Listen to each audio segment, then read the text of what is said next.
Hello everyone, कैसे हैं आप सब। Good evening. जी हाँ, शाम का टाइम हो गया है और यहाँ पे मैं कर रही हूँ डिनर की तैयारी। और मेरा जो इवनिंग रूटीन होता है ना किचन का, वो शाम की चाय पीने के बाद से स्टार्ट हो जाता है। क्योंकि मैं जल्दी बना लेती हूँ डिनर। और एक्चुअली पापा की शिफ्ट भी चेंज हो गई है, तो वो रात को जाते हैं तो डिनर करके जाते हैं, तो 7 साढ़े 7 बजे तक तो वो खा लेते हैं। तो वैसे भी मैं जल्दी ही बना लेती हूँ क्योंकि जल्दी कर लेते हैं हम लोग डिनर।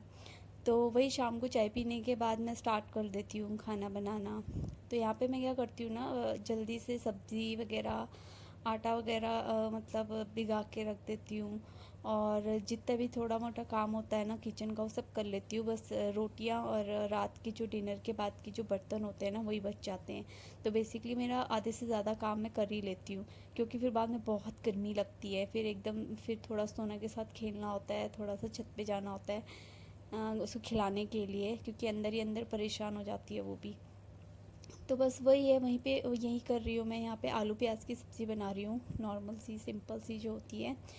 और बस ये कर रही हूँ और आपको दिखा रही हूँ अपना किचन का रूटीन। वैसे तो सबका इवनिंग का किचन रूटीन सेम ही होता है, लेकिन मेरा कुछ जल्दी शुरू कर देती हूँ मैं चाय पीने के बाद। तो वही है बस। और ज़्यादा बोर नहीं करूँगी आपको। सोच रही हूँ अब जब किचन की बात आई है तो क्यों ना आपको कुछ टिप्स भी बता देती हूँ किचन के, जो मैं यूजुअली मतलब यूज़ करती रहती हूँ मैं किचन पे काम करते करते टाइम।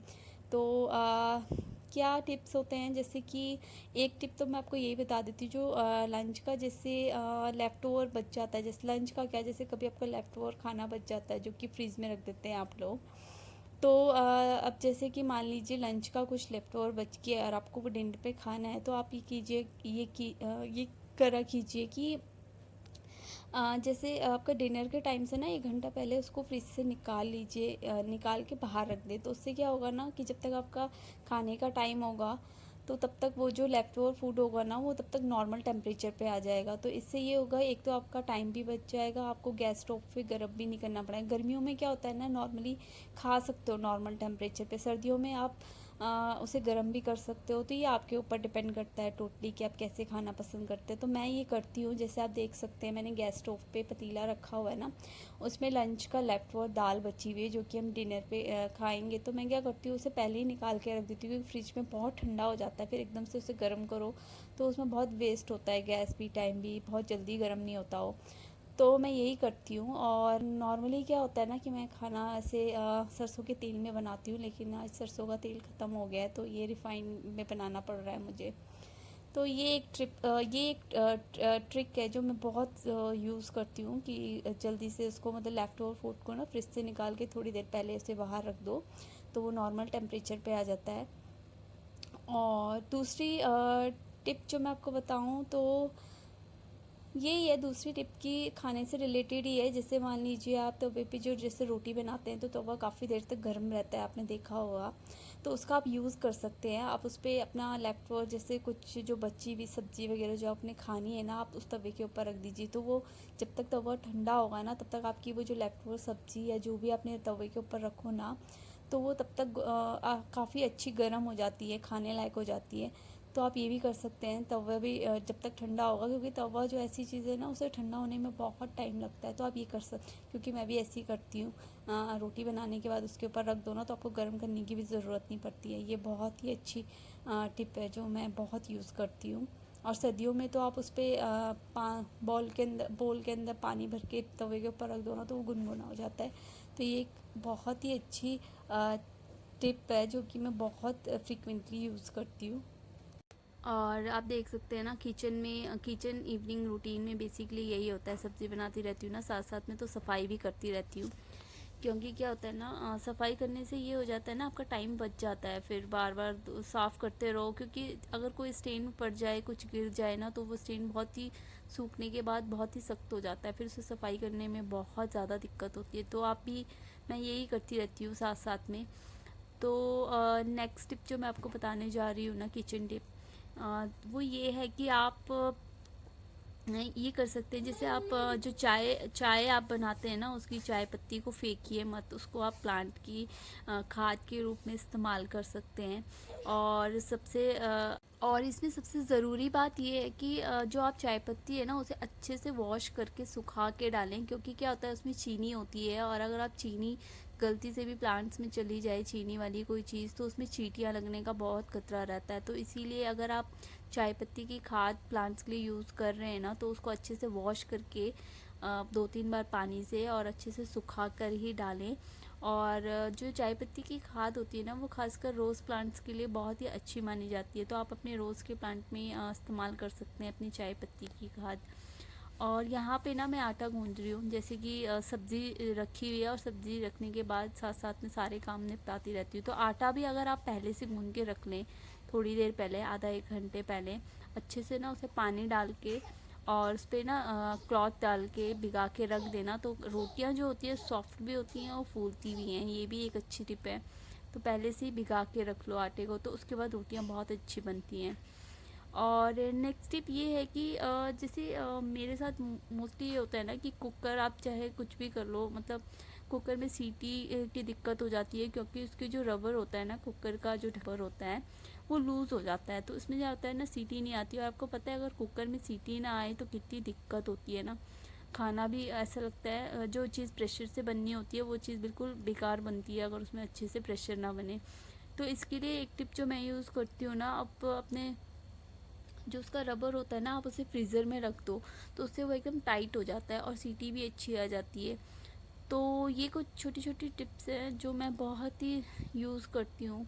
और ऐसी कुछ एक टिप्स, जैसे आजकल मानसून चल रहा है तो सब चीज़ स्टिंक करती है, तो कैसरोल जो होता है जिसमें हम रोटी रखते हैं वो भी स्टिंक करता है। तो आप एक टिप ये भी कर सकते हैं कि कैसरोल पे क्या करा, जैसे आप खाना खा लेते हैं ना, तो खाना खाने के बाद उसको ना, उसके अंदर जो कपड़ा होता है ना रोटी का, उसको आप निकाल दीजिए और निकाल के बाहर रख दीजिए। और डब्बे को ना क्लोज करके मत रखनी, बंद करके मत रखो, खोल के रखो। इससे क्या होगा, उसके अंदर जो स्मेल आती है ना वो नहीं आएगी, क्योंकि आजकल बारिशों में थोड़ा बहुत स्मेल आती ही है, तो इस वजह से, नमी की वजह से आती है। तो आप ये भी कर सकते हैं। और यहाँ पे मीनवाइल जब तक मेरी सब्ज़ी बन रही होती है ना, तो मैं लो फ्लेम पे सब्ज़ी रख देती हूँ, उसके बाद धीरे धीरे सारे काम करती रहती हूँ। तो यहाँ पे शाम की चाय के जो बर्तन मैं थे ना वो धो रही हूँ। तो ऐसे फटाफट हो जाता है ना सारा काम, मतलब सब्ज़ी बनती रहती है, उसके साथ साथ सब कुछ करती रहती हूँ, तो फिर इसमें बहुत इजी हो जाता है मेरे लिए करना। तो वही मैं कर रही हूँ। बस ये छोटे मोटे टिप्स हैं जो मैं यूज़ करती हूँ अपने किचन के काम को लेकर। आप भी बताइए, आप क्या क्या, आपके पास भी कोई टिप है तो आप मुझे कमेंट सेक्शन में बताइएगा ज़रूर, क्योंकि इससे किचन का काम इजी हो जाता है। और आजकल इतनी गर्मी होती है ना किचन में काम करने में, पूछो मत, हालत ख़राब हो जाती है पूरी। समझ सकते हैं आप भी, बहुत मुश्किल होता है। तो वही है, मैं जल्दी जल्दी सारे काम करके फिर जाती हूँ ऊपर। तो यहाँ पे बस साफ़ कर दिया है। और मेरा जो रात का इवनिंग जो रूटीन होता है ना किचन का, वो यही होता है बेसिकली, जो रोटियाँ होती हैं ना वो माँ बना देती है शाम को। तो उसके बाद बस डिनर के बर्तन रह जाते हैं, वो करने के बाद मैं इनको रख के आ जाती हूँ। और बस यही है, सब्ज़ी बन बन रही है।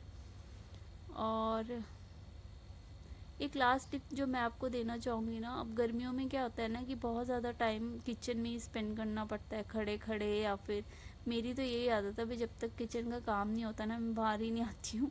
कई लोग होते हैं ना जैसे किचन से थोड़ा काम रख के फिर बाहर आ जाते हैं, बैठ जाते हैं, फिर किचन का सामान सब्जी वब्जी लेके बाहर कटिंग करने आ जाते हैं। लेकिन मेरा सब कुछ किचन में ही होता है, कटिंग से लेकर सब कुछ ऑल टोटल। तो एक टिप यहाँ पे ये भी है कि अपने आप को जितना हो सकता है ना हाइड्रेट रखिए। तो मैं भी यहाँ पे पानी पीते पीते काम कर रही हूँ, क्योंकि बेसिकली क्या होता है किचन में बहुत ज़्यादा टाइम स्पेंड करते हैं ना, तो हम पानी वानी ये सब भूल ही जाते हैं। तो अपना पानी पीते रहिए, काम करते रहिए, क्योंकि पसीना बहुत आता है काम करते करते गर्मियों में। तो मैं भी वही कर रही हूँ, पानी पी रही हूँ। तो ये बहुत ज़रूरी है, अपने आप को हाइड्रेट रखिए। गर्मियाँ बहुत है और किचन में वैसे भी पसीना बहुत आता है, तो बस यही है। और अभी जस्ट किचन का काम करके ऊपर आई हूँ मैं। और थोड़ी सी रूम की सफाई करनी है, जैसा कि आपको पता ही है। तो चलिए करते हैं रूम की सफाई।